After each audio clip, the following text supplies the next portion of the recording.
Hi everyone, hola a todos. Hoy vamos a continuar hablando de este tema tan importante, el cual es la voz pasiva usada con verbos modales. Nosotros ya sabemos lo que significa cada cosa, pero para recordarlo, primero tenemos que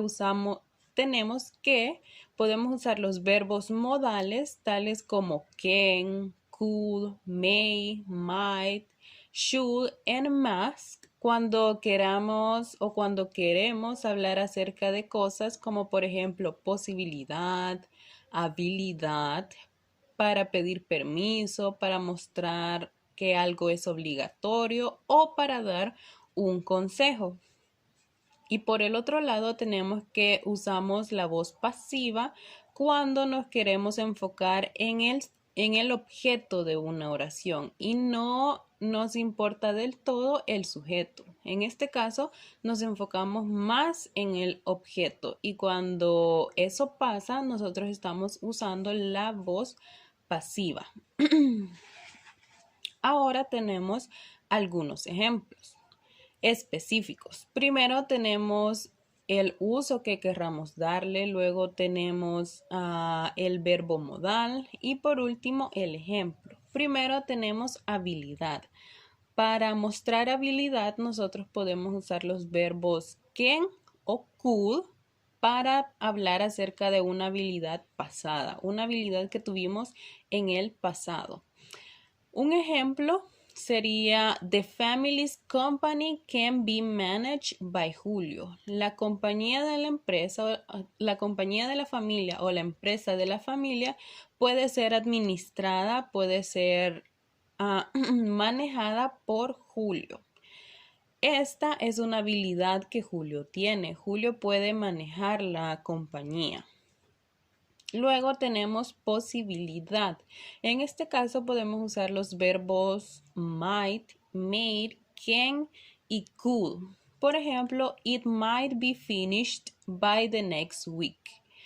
Podría estar terminado la próxima semana. Esta es una posibilidad. Podría estar terminado la próxima semana o no podría estar terminado la próxima semana. En este caso, con might o con may o con can o con could, nosotros podemos hablar acerca de posibilidad. Luego tenemos permiso. Cuando queremos pedir permiso, podemos usar los verbos can, could, que es una forma más cortés, y may, que es la forma más cortés de todas.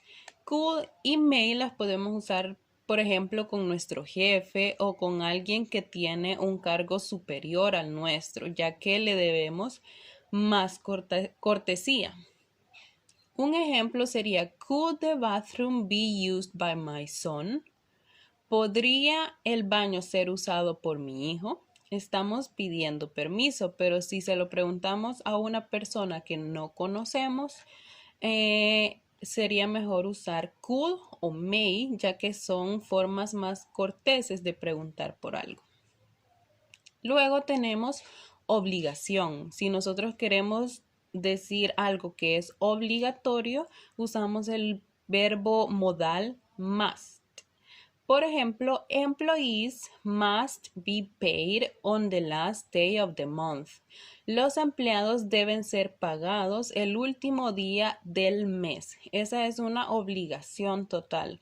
Los empleados deben recibir su sueldo el último día del mes. Y por último tenemos consejo, advice. Cuando queremos dar un consejo, nosotros usamos el verbo auxiliar should.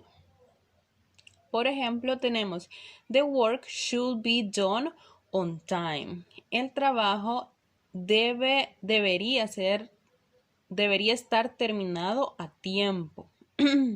Nosotros le podemos decir eso a nuestro compañero de trabajo, por ejemplo.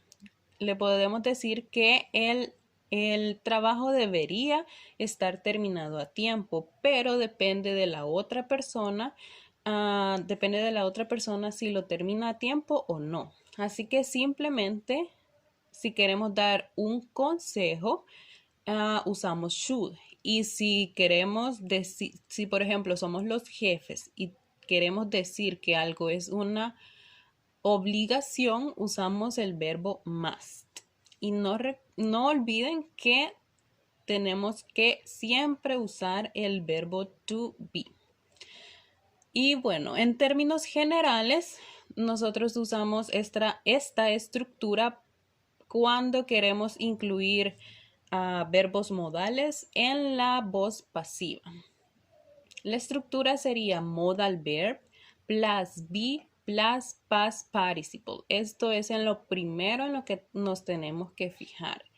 Primero, escribir el verbo modal, luego el verbo to be que no debe ser olvidado por ningún motivo, ya que si no lo usamos, en realidad no estamos hablando de la voz pasiva. Y por último, el pasado participio, que ya lo hemos estudiado bastante a lo largo de este ciclo, pero solo para recordarles que existen dos formas, la forma irregular y la forma regular. En la forma regular simplemente agregamos ed o de, y en cambio en la forma irregular el verbo cambia completamente, así que tenemos que estar muy pendientes de si nuestro verbo es regular o irregular para poderlo traducir de la mejor forma.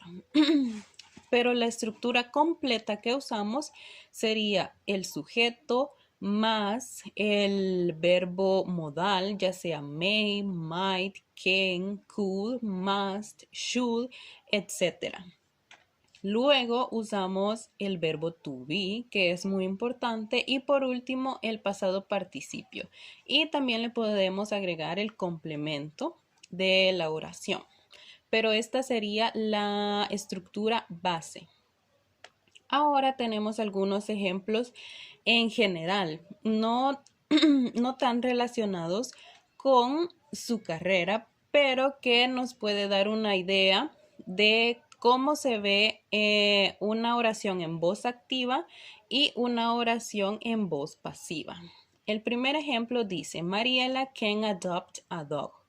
Si lo queremos hacer en voz pasiva, diríamos, the dog can be adopted by Mariela. En este caso, the dog, que fue el objeto de la primera oración, pasa a ser el sujeto. Entonces nos enfocamos más en él.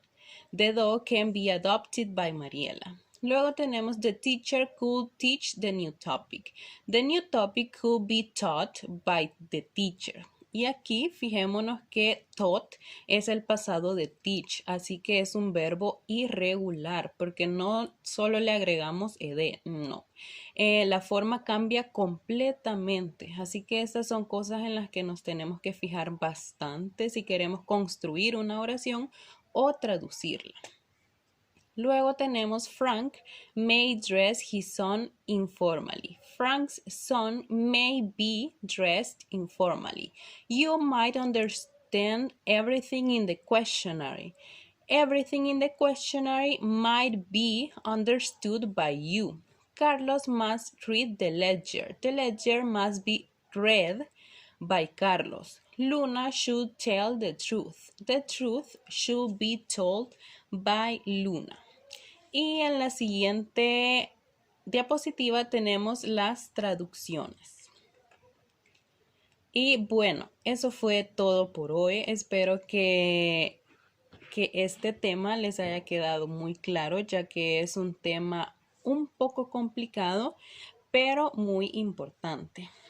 Y bueno, espero que me envíen su tarea, ya que como saben, tienen una ponderación al final del ciclo, así que espero recibirla.